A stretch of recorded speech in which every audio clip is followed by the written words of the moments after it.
Hello, everyone. Thank you for joining me. My name's Andrea Thompson. I'm the founder and director of the Film Girl Film Festival, and I have the pleasure of speaking with some of the filmmakers from Shorts Block 1. Ladies, thank you for joining me. Thanks for having us. My pleasure. And I'd like to start by going around asking you to introduce yourselves and just say which film you directed. So, Vanessa, why don't you go first? Yeah, so my name is Vanessa McGowan Horrocks Powers. My film company is the Oxford Comma Film Cooperative, and I directed These Imperfect Gifts. And Megan? My name is Megan Latrice Fillmore. I had the pleasure of directing Domestication. And Edith?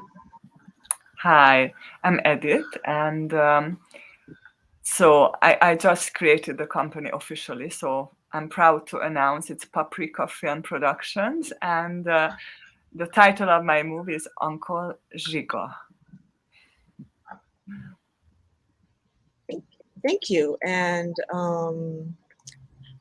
the thing that strikes me is that all of your films are, in a way, about kind of grieving kind of like what you're leaving behind, whether that's a person or a life. So Vanessa, I'd once again like to start off with you. This is kind of different from your other films, I believe. So because your film is about a couple like grieving a miscarriage. So I'm very curious as to why you chose this topic. Yeah, so actually I was working on a different film, and friends of mine who were a couple were involved, and sort of in the middle of things, they kind of went through something, and there was obviously something really rough going on with them. You know, they got very like quiet, and they seemed to be having a hard time. And when I finally kind of was like, "Hey guys, what's up?" they shared with me that they had gone through a miscarriage, and I was really obviously, felt for them, but I was really shocked that they didn't feel like they could bring that up and say, like, we just experienced this, like, this is what we're going through.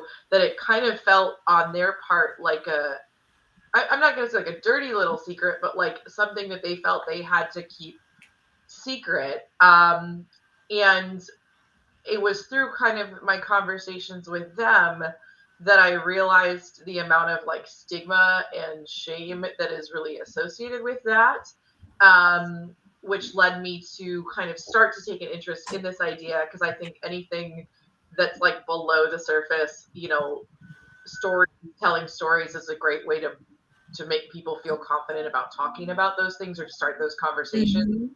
Mm-hmm. So then I conducted a series of interviews with friends who had experienced miscarriages, and just like about what that experience was, and how that affected their lives and how it affected their relationships to their partners, and more just the revelation of this like shame and this secret and this need to hide it.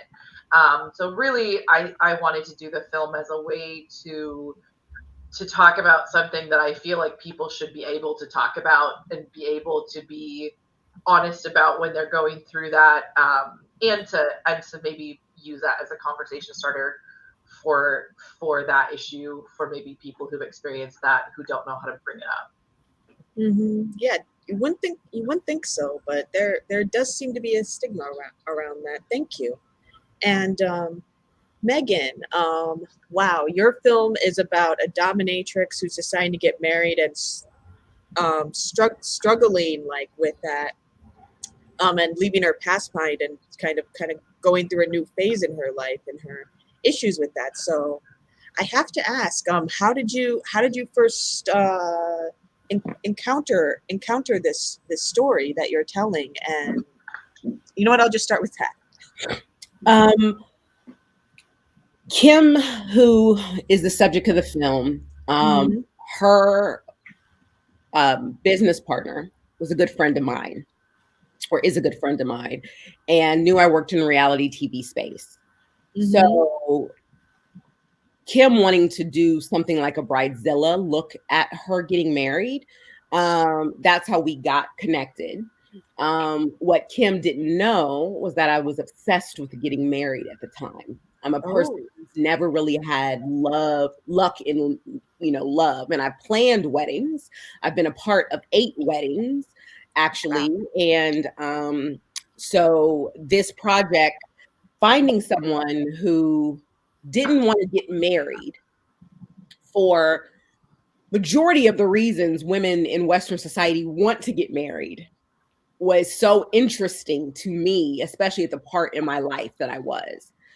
So when I got to meet Kim and I got to meet Brian, who is her partner, and they're in a female-led relationship, he used to be her past client, and understanding how a feminist woman who comes from a Chinese immigrant background doesn't want to please her parents, quote unquote, by getting married. And then really seeing that there was no drama with Brian and Kim's union. Like, it's a natural progression of their relationship. It's not heteronormative. It is very normal conclusion. What I found was it was Kim's inner struggle, and thinking about myself as a woman of color, knowing how your family dynamic, how it really affects how you live your current life. Unlike Brian, who's a white male, his family kind of gave him like an open slate to do whatever he wanted to do with his life. But Kim's was very pigeonholed, and Kim kind of fought against that. So with this marriage and this documentary, that's where the story ended up going from where it started. Like, to create a Bridezilla at first, to then be a very personal story of journey of just a woman saying, I'm going to get married on my own terms, no matter what. And I think that for us who are in our 40s, late 30s, that's a lot how we get married these days. Definitely. Yeah, as a woman who's been with a very supportive partner for a long time and really isn't interested in getting married, it was definitely relatable, all her struggles and such. So thank you. And Edith, I apologize for butchering any pronunciations. So no, my bad. Feel free to correct me. How did you? This story is about a woman who's kind of trying to reconnect with a relative who is very unsupportive of her queerness. So I'd like to know, like, same question with Megan. How did you decide to tell this story? Is it inspired by anything? Like, why this particular story, I guess? Yes, so it's actually the father who is attempting to reconnect with his daughter, long lost daughter, because of he's regretful of his past actions. So he decides. Trying to avoid too many. Yeah. Sorry.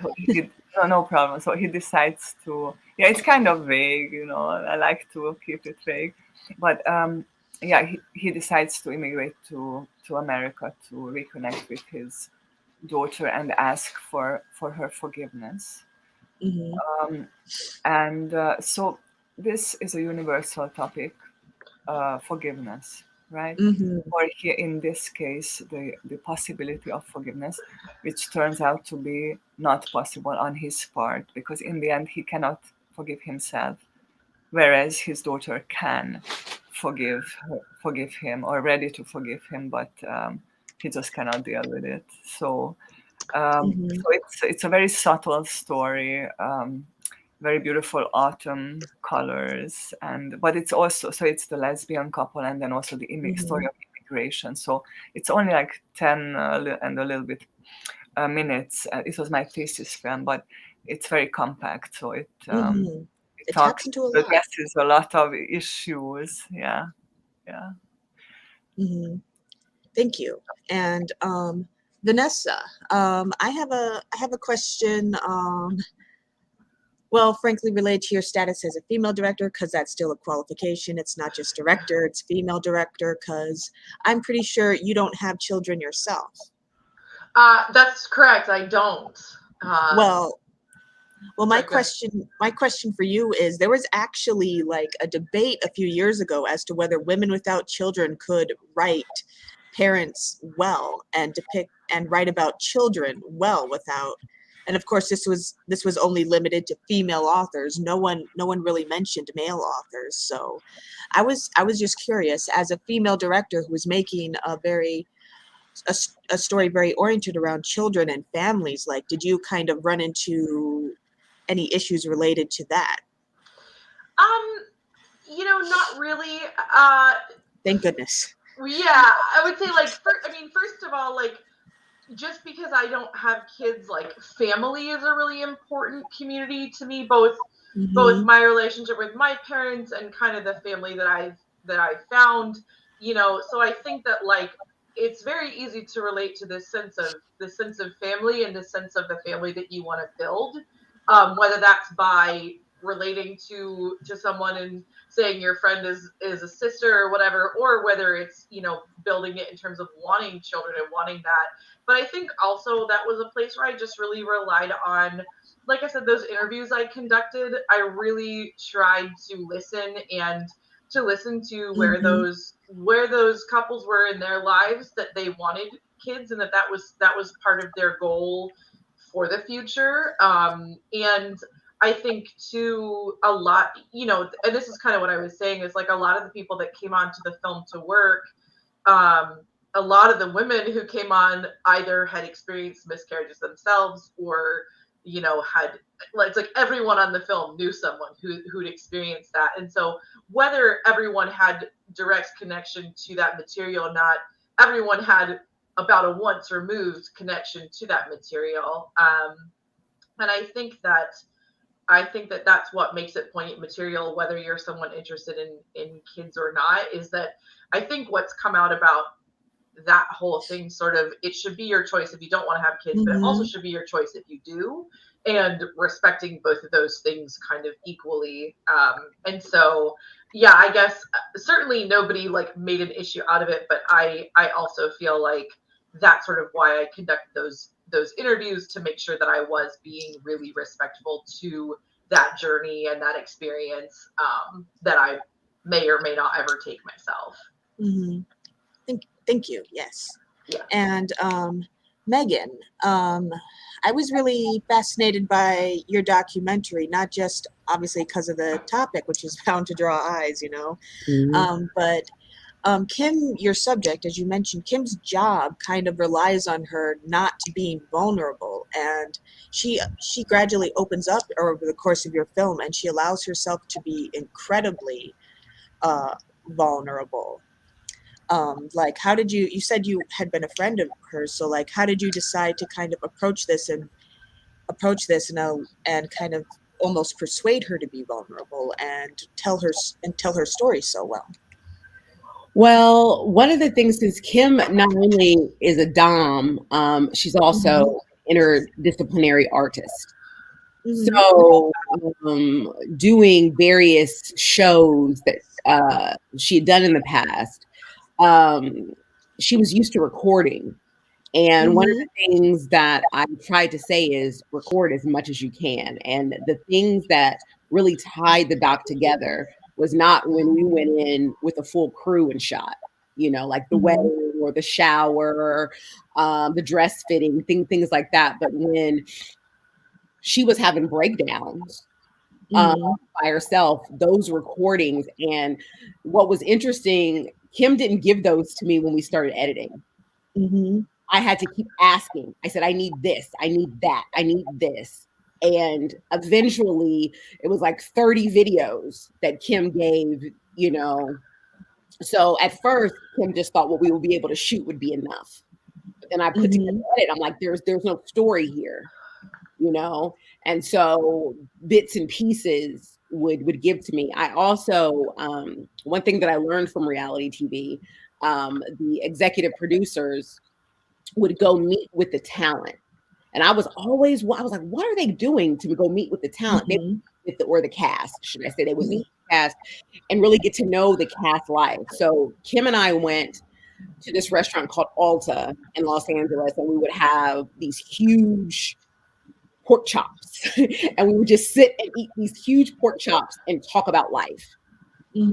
Talked about life, and I really got to know who Kim was as a woman. Then I called Brian, her partner, and I had like an hour-long conversation with him. And I wouldn't even say it was like a pre-interview. It was just me getting to know Brian and then getting to see how Kim and Brian were together. And then so I could kind of anticipate things she was recording, things she was doing. Also, she has this website that has so much access to her work on it that I really start to get to see how she was and how she's very angry that men get a place in society that women don't. And I knew that was going to come up just because in her artist statement to me, she said, I don't want to become basic. I don't want to be basic. And I knew playing against those levels and then also meeting her friends. That was very key in the documentary. One of her friends, Christine, who also is an Asian woman from Taiwan, had a lot of insights of why Kim had so much pressure on herself. And that really helped when I would be like, do you have these videos? So when you broke down, like what happened? And so that was really key to me to pulling out the very vulnerable parts of the story and putting it together in a way that Kim didn't originally ask me to make. My editor, who was also one of my producers, Jessica, didn't see where I was going with it. But then as I put it all together, they're like, oh, this is a real story about Kim's journey. And I was like, yes, this is completely Kim's journey from, being born in China, coming here to the United States, her parents getting a divorce, and growing up in Chicago, rebelling against being anything like a typical obedient Chinese girl. And she did that in every film of her life, like even how she decided to become a dom, and what that means, power play, So that's that through line. But basically, it was getting Kim to release the videos to me that she took alone, because it was really hard for me to get it on camera myself. Yeah. Yeah, thank you. And yeah, as a Chicagoan, love the Chicago shout out. So, and Edith, I guess my main question for you is, your film is so short, but it taps into so much immigration, love, forgiveness, like moving on from a past that had a lot of hate in it. So I guess my big question is, how did you get all this so well into so short a runtime? Yeah, that's a great. Actually, let me say that I'm very happy to be here, part of Film Girls Film, and it is my birthday today. Happy birthday! Happy birthday! Thank you. And another gift besides this is that this little film just got into festival number 41 today. So and we have won 9 awards. So I'm really happy. We are very pleased. But I have to leave just a little bit before 7. But so going back to your, because lots of people want to celebrate me, but but anyway, so going back, so this actually the inspiration for this was a short story by Géza Csát, who is a Hungarian author, one of my favorite, but it's a tiny, like half a page story what he wrote. But it's so the seed is the same, so about the father-daughter relationship, but we took it totally to a different direction. And so obviously the relationship between my father and me is also obviously has its difficulties. So it's all my films are a little bit autobiographical in a sense. But so how did I manage? Well, it's 10 minutes and 47 seconds. And we had, so the first cut that I made was like 35 minutes.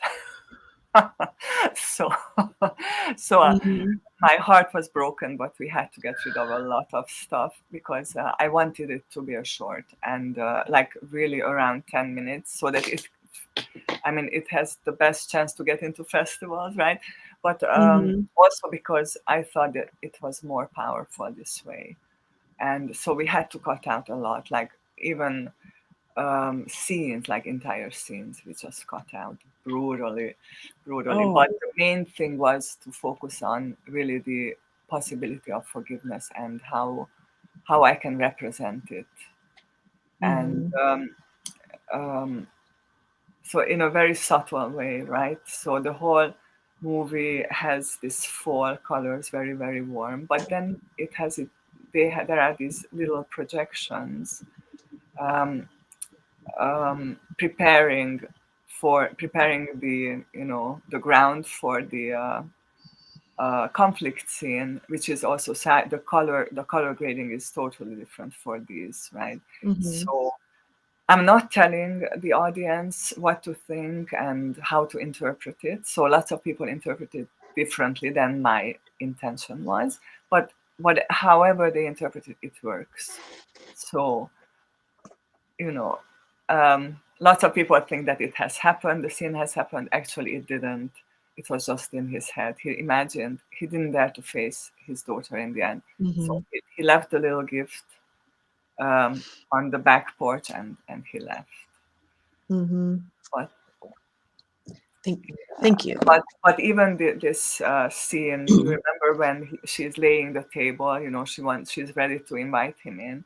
And that's kind of a Mm-hmm. nudge to feminist cinema, how slowly she does everything. So that was much, much longer. So even we shortened that, but still it's a very slow, very, Definitely. very important part in the movie. Definitely.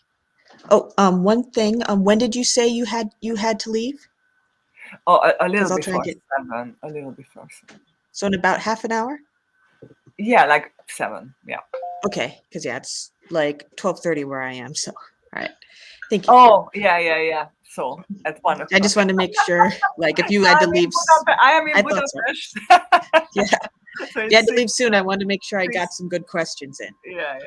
All righty. And Vanessa, and this is your film also tackles a very tough topic, obviously, and I have a few ideas about this, but I would love your take as to why miscarriage and discussing that is such a taboo, discussing it. Yeah, I mean, I think one of the impressions I got is that just no one knows what to say. I think we as a Mm-hmm. culture don't handle death well in general. Oh, Um, definitely. and then also that it's the death of a life that didn't start. But one of the Mm-hmm. really poignant things that one of the women I interviewed said to me is like, you're not just mourning the the baby, you're mourning like the chapter of your life that you thought was going to start. And like Mm-hmm. it's so I think it's a loss like greater than just a regular death. It's a loss of you know something that could be a person, but also like what that would mean to redefine your life around that person, and to redefine your identity into a parent. And Mm-hmm. I think that loss is so great. I think it makes people uncomfortable. I think also, and this is something I actually like got concerned about. Um, I'm very pro-choice. I'm very like, As you am I. know, yeah, but like the definition of, because here's my thing, it's like when you're talking about abortion, it's like, well, when does it become a baby? And I think like when it's unwanted or accidental, or whatever terms you want to use for that, it's like it's not a person, but when it's wanted, like it's already a person, if that makes sense. And I Mm. think that definition is very complicated, or I found that was very complicated for me as someone who's really pro-choice, talking about like the loss of a baby, and because we did some character work with the two leads on like when in the pregnancy that might have happened and some things like that. And was it just like a little bundle of cells, or was it a later term loss of pregnancy, or all these things? And I think that actually, like within our culture, we get tripped up on that definition and how we want to discuss that. And I think that makes it really complicated. Definitely. And I think ultimately too, there's a lot of shame associated with it. That was the other thing that I really got from the couples that I interviewed, is like, you know, another really poignant thing that one of the women said was like, this is something that women's bodies have been doing for millions of years and mine just wouldn't do it, you know, and that was really hard for them to like wrap their head around. But then also like with kind of the new definitions of feminism and stuff, like, is it reductive to reduce your body to like making like, I think that like there are so many cultural hangups that get tied up in the discussion that even pretend that we're good at handling grief and know what to say. You know, and I think the point of my film is like, there's nothing to say. You know, you can't say the right thing. It's just a sad thing that happens, and you need to be there for those people in the ways that they want someone to be there. But I think that was really kind of the issue that kept coming back, is like, you know, the women feeling ashamed, people not knowing how to talk to them or what to say to them when it did get explained, and that kind of shutting them down from wanting to talk about it, because when they did, what people would say in return wasn't helpful. You know, and also there seemed to be a really different set of rules and expectations for how the male partner would handle it versus how the mother would handle it. You know, just like very different spaces being made for like them being expected to get over it. And I think then like, when is it appropriate to ask if they're going to try again? I just feel like there's just so many ways for a conversation about it to go wrong. And we as people hate feeling uncomfortable so much that, you know, if you can't say anything nice, don't say it at all. And then therefore people don't. So I guess that's a really long kind of answer of a million things, but well, I think that's why I have this last about an hour. So yeah, I think that it really is just a really complicated issue, and even if we were better at dealing with death, all of those cultural and political and you know, I think sexism and misogyny, all the things that could be tied up in that, just make it hard to discuss. Don't forget toxic masculinity.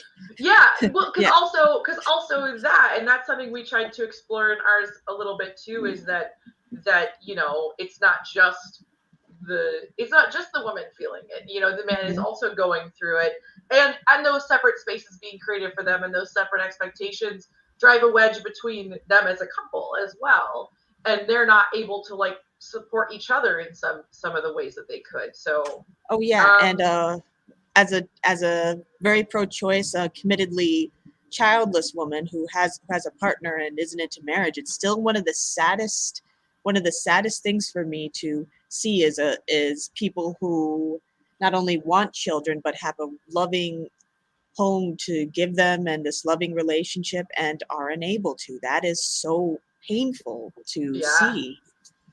And I think too, there's an element of fear to it, because if it happens once, will it happen again? And actually, very likely it will, but people don't know that because we don't talk about it. And then it becomes, well, what's wrong with you? What are you doing? What's wrong with your genes? What's wrong with, you know, what are you doing wrong? I mean, I think there's all this blame associated with it, but there's also this fear that like, if it happens once, like, will I never be able to have a kid? And I think that speaking those things makes them real, right? So yeah, definitely. I think it's almost impossible to have a successful conversation about. And I feel like that's why people don't talk about it. Thank you.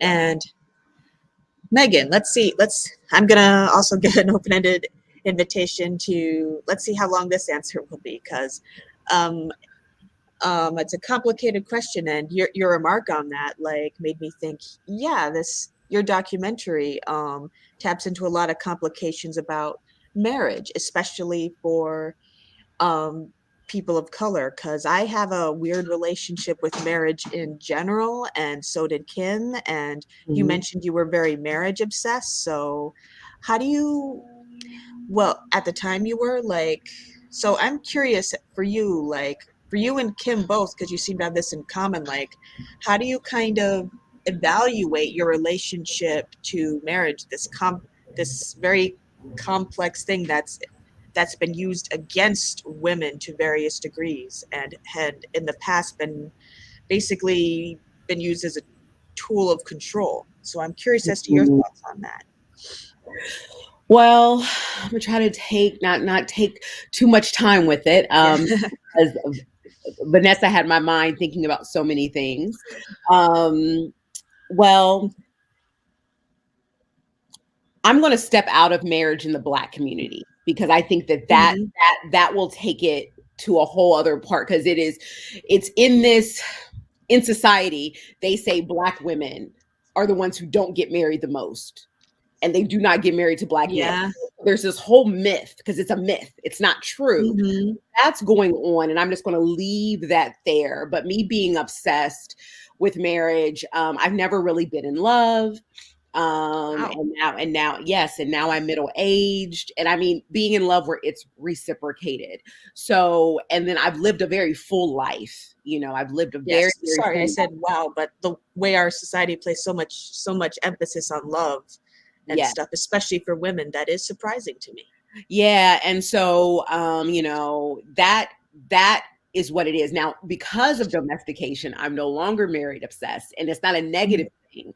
It's just that I really, dealing with the material for 2 years, I really came to a place within myself where it's like, it's going to happen when it's going to happen, if it does.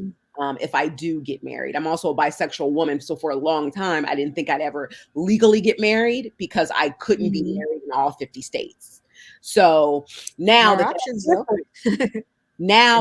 different, I, think differently about it. So leaving that aside, for the documentary and for marriage, especially thinking what it was like for a Chinese woman, and particularly Kim's mother's journey, which we did not show a lot, but I had to research to see it, to know that if you were a child, like her mother coming to the United States with Kim's father, if Kim's mother would have said, I'm divorcing Kim's father before Kim came to the States, Kim's mother may have never seen her daughter again. So thinking of marriage in that way, and knowing that that's Kim's backdrop to her way of thinking about feminism, way of thinking about, I'm never going to let somebody have that control over me. Thinking about Kim's, mother's pregnancy story, for instance. Her mother, they don't have private rooms the way we have private rooms.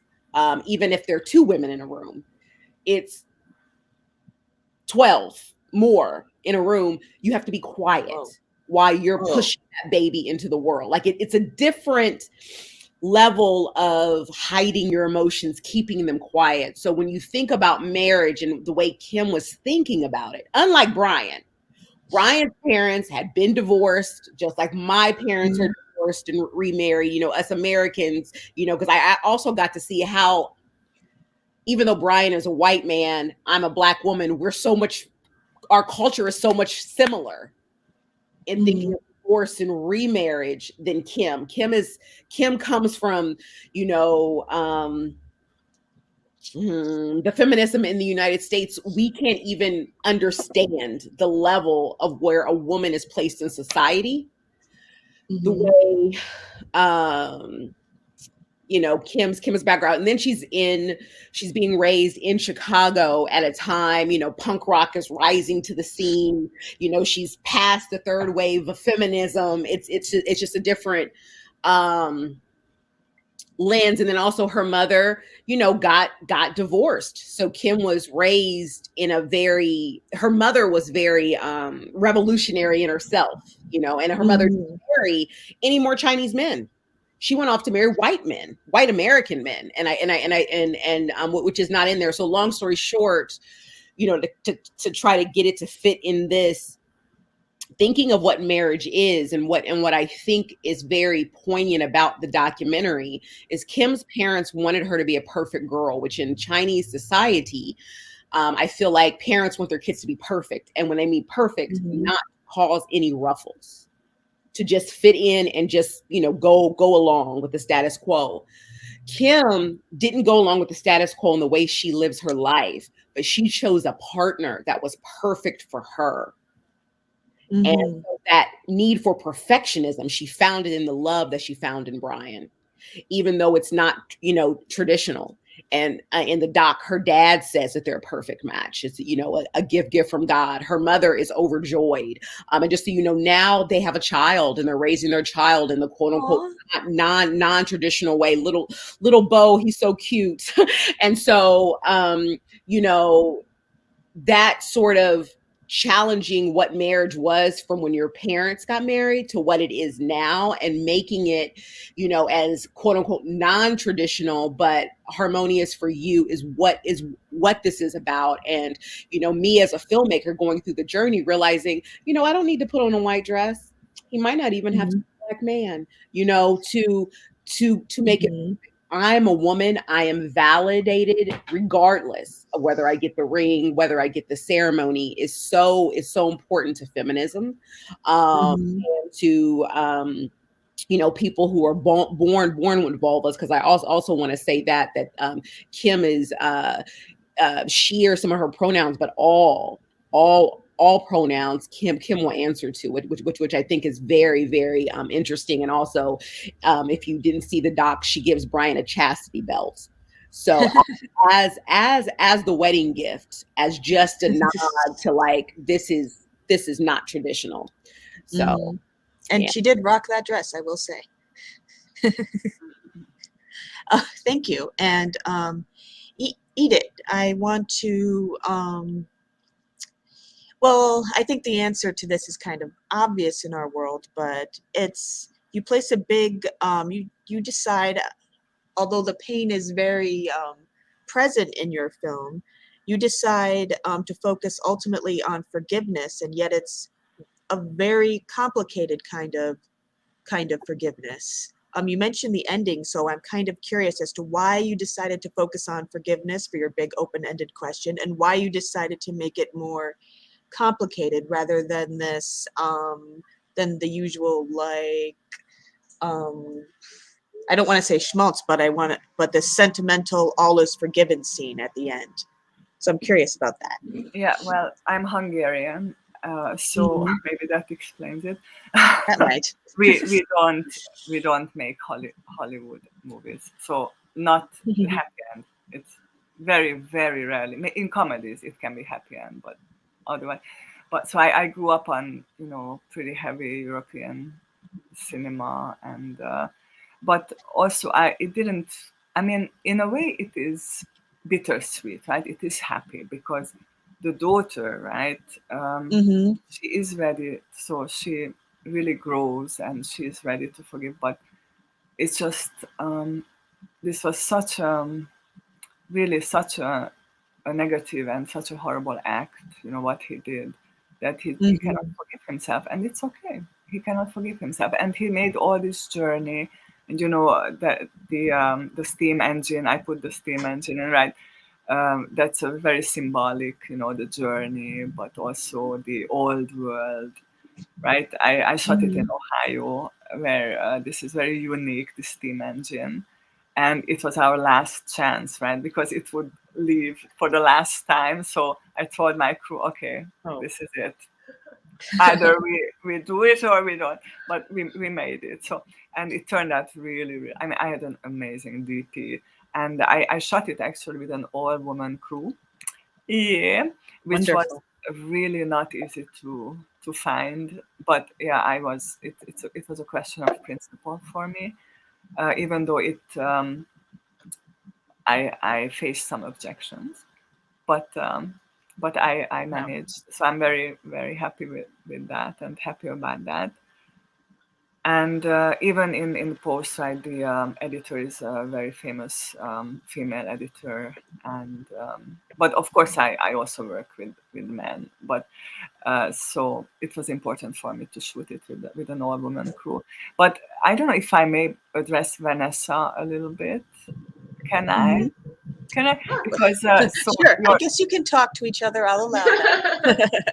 so it's just because your movie is about miscarriage, and I just so I wrote my first feature script, and the frame is about my miscarriage, right? So I find that in the morning, and then by the end of the day, it's an Aristotelian structure, 24 hours. So I want to get rid of it, right? But in the middle there is there it's not immigrants but the refugees, and again it's very extremely timely, unfortunately these days, especially in the part of the world where I am right now. And so it's about the actually like 70% in the court, the refugee, because I was a simultaneous interpreter at the refugee board for like 10 years, and so it's the stories of the Hungarian Roma, the gypsies, right? Officially they are called the Roma. Their how they escaped and and they asked for protection and asylum. So it's their asylum cases. But anyway, so I just wanted to relate to your. And it's interesting because it was my second time that I lost a baby. Second time it was a miscarriage. First time I aborted it. And then somebody told me that, did you mourn them? I said, who? Your babies? No, I did not. So then I mourned them. So I lit the candles, everything, and yeah, it felt really important and good to do that. So. Thank you. Thank you for sharing that. I also just wanted to say, Vanessa, I'm barren, and that's something that I found at my age. So many other women who've went through it. It's been a very interesting journey. So I'm glad that you're bringing that to bear, especially me being barren but not in a relationship.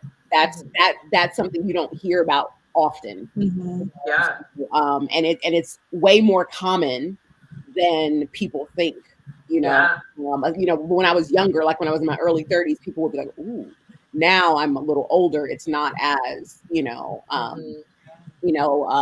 don't give me that look as much. But so thank you for your piece. It's very thank you. Thank you, ladies, for like speaking about this. Thanks. Yeah, and I'm just like I said, I've just kind of opted out. So, and I also get I'm in my 30s and I also get like stuff about that. I remember when I have to say, when I was at the hospital, my sister is very much the opposite. She's like 7 years younger than me, and she has two. And when I went to this very small Midwestern town to like, when she was giving birth, like the nurse asked, "Oh, you have kids?" And I'm like, "No, I'm not planning to." And she gave me this look and she said, "This is going to be the most meaningful thing your sister has ever done." Yeah. Yeah. Well, that's part of why we cast the couple in our film so young, is like, I think that when you are younger, people do expect that of you more. But I just wanted to comment on like what you just said, like, oh, that's the best thing she'll ever do. The most meaningful thing, actually. Like, my life is devoid of meaning because I got that too.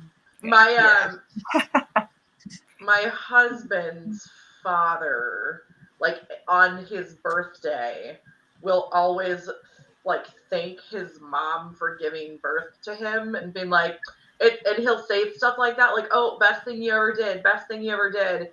And that's why I said, like, there is that extent to which like this topic of motherhood, or the lack thereof, is so reductive and complicated. I think and it kind of connects almost with the material of your piece, Megan, because that marriage can be like a reductive or complicated thing for like feminist women, And I think that motherhood can be very much the same way. Is like, if you decide you want kids, are you somehow giving in to this duty or this identity that's going to erase you? You know, it's yeah. I mean, it's a complicated thing. It's a complicated thing. Like in another short in the festival, that floral wallpaper is just women discussing femininity. One woman says, "There's a reason why people say I want to thank God and my mother." There's a reason for that when people like at award shows or they say that. Yeah, can I just say something to Vanessa? Oh, go ahead.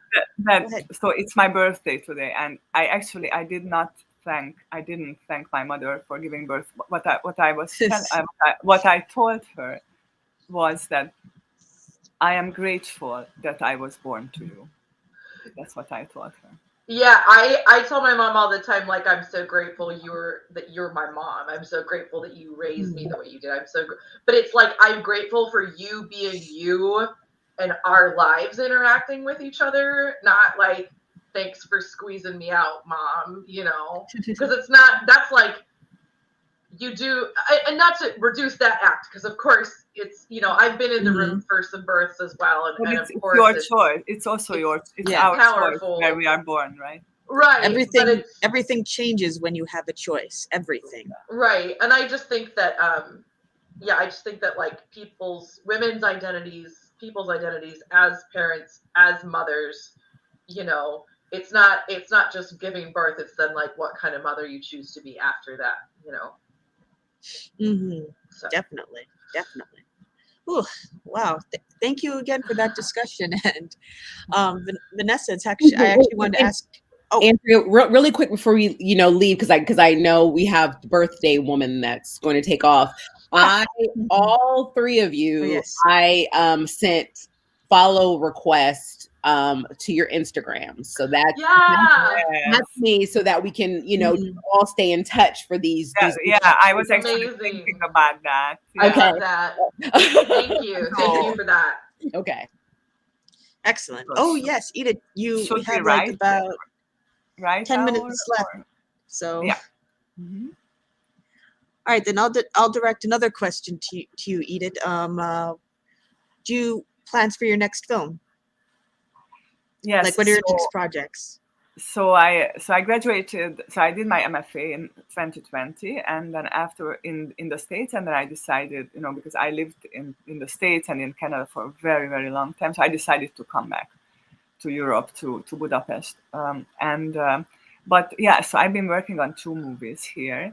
I shot my first movie in Hungary. Everything I made in North America, but so it's really short, like it's 5 minutes. It's an experimental movie, and I guess this is my thing. So it's also about so it's based on a poem that a friend of mine wrote, a Hungarian woman who lives in the States. She has 7 children, and you may remember that it's about refugee children, but it's extremely subtle. The poem is very subtle. It actually never says it like totally overtly what's going on, but it's pretty clear that it's about those children, escaping on boats who never make it to the other shore. So again, it's not a happy end, but it's an experimental piece and very, very subtle photography, and 2 women do the voiceover. One Nigerian woman who is the mother who lets her child go away, and another is an American woman who is ready to adopt, to save that child, but it never happens. So anyway, so it's in the now it's in the color grading state. So I will put it out there. I really hope it's going to end up in MoMA. I would like it in a museum, so that they would be showing it, and the loop in a loop. And the other one that I mentioned, my first feature film, I wrote it. Now I'm developing it. For that, I will need a lot of money. I will actually shoot it in New York, because it takes place in New York. And So it's about this court, you know, the refugees, the Hungarian Roma, and there will be a part about a Hungarian Roma family who escaped from the Ukrainian war, and but they could not find peace and solace in Hungary because there is enormous prejudice here against the Roma and racism. So I want to show this to the whole world, and I think it's going to be a very important movie. I need like $2-3 million. So if anybody hears this, please. But for yeah, you. yeah. So I think this is, yeah, it will be a very important movie, I believe. And I feel as an author, as a filmmaker, that I need to show it because people have no idea what these people have to go through and how they really they are discriminated against, and they basically they deprive them of their livelihood, of living, basically. Often, obviously not always, but in general, this is the case. Thank you, and once again, hope those work out and they get into several festivals and attention. Like I said, fingers crossed, rooting for you. Yeah. Thank you. Well, I still have to, do the feature, but yeah, that will be my first feature, and I really look forward to it, and I hope I can make it, but I think I will. Wonderful. Thank you. Yeah. And so my Instagram is edith_Jacob_filmmaker. Okay, and I'm also on Facebook, Edith Jacob, so you can find me. And really, so I have to leave. Can I leave?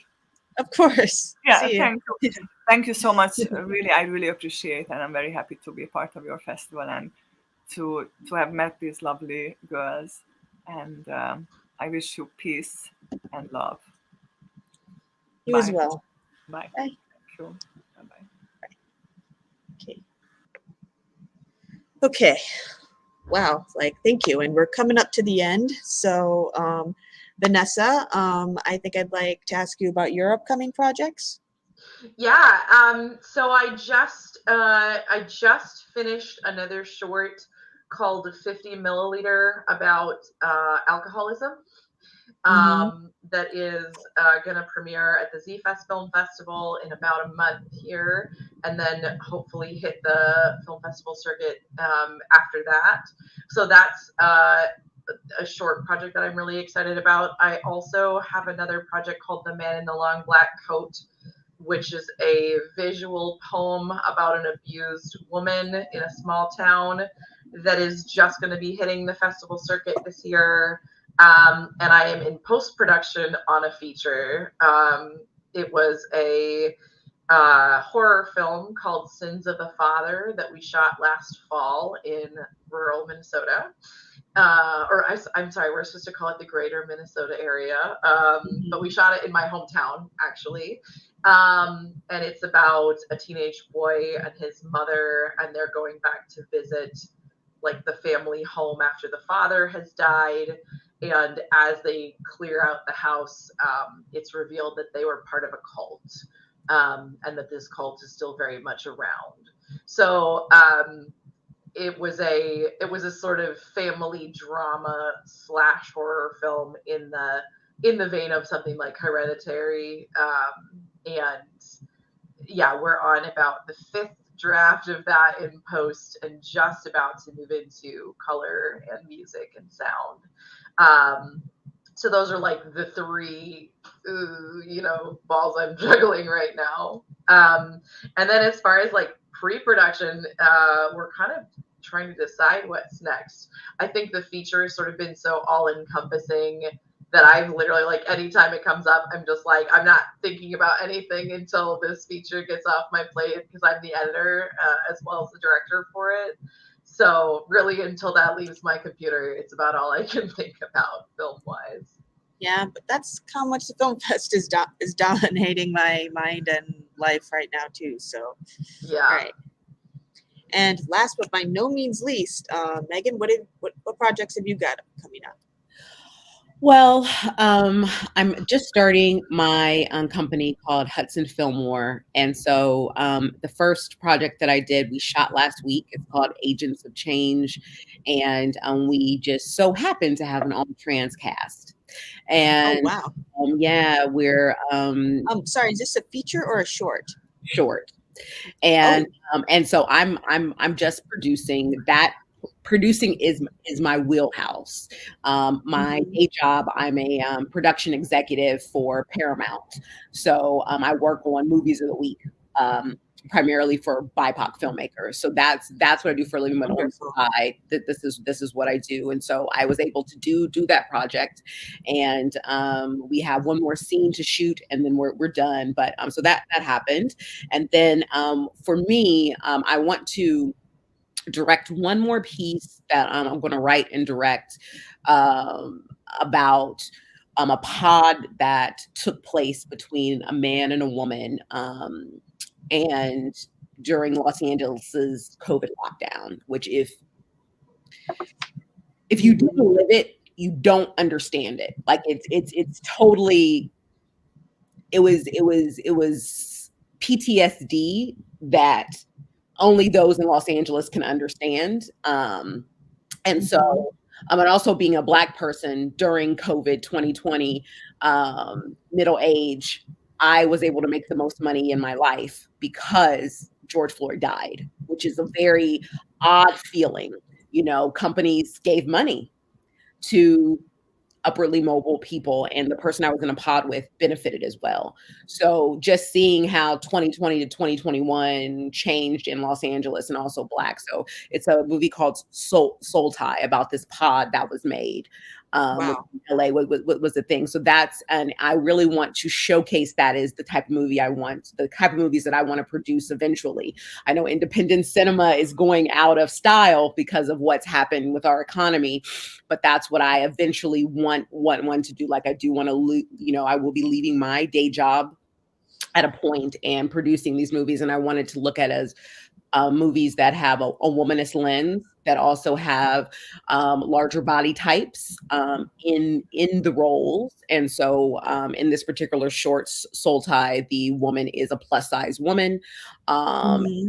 size by model standards, plus size, and she will be having sex with a quote unquote average size man who's attractive, because that is real life in Los Mhm. Angeles. That happens. You know, and You don't see that often, especially in LA. yes, and it's just really Mhm. interesting. When I go back home, I am a Midwesterner. I'm from Ohio. When I went back home, my best friend, she gained 20 pounds, and she's a blonde bombshell. She was like, I can't find a date. I can't. I said, look, every restaurant we went at, there is a plus size woman and a man is loving her. And I said, Mhm. this is where we come from. And so we need to love our bodies the way they are. And so those are the type of movies that I'm interested in. That's why I'm so glad I get to meet filmmakers like yourselves, because in the next, Mhm. hopefully 2 to 3 years, there's more independent funds out there, and I can help bring your stories to life to a greater place. So that's where I am. That's why I wanted to connect with you you know um Mhm. off this platform, just so that we can have these stories continue, because I love what, Andrea, you've set up, because I really want to grow on that, and I feel Thank you. like in the future, that's how we'll be able to make more and more stories that resonate with whatever, if this is the fifth wave of feminism, whatever Mhm. we're going into. So Thank you. And yeah, I try to keep myself out of this, but I do work for a nonprofit, the International Children's Media Center, which it uses short films to increase empathy in children and adults. And they also they even go into jails. They have a relationship with the Cook County Jail, and they create film festivals. The participants curate their own film festivals in jails, and they also make their own films.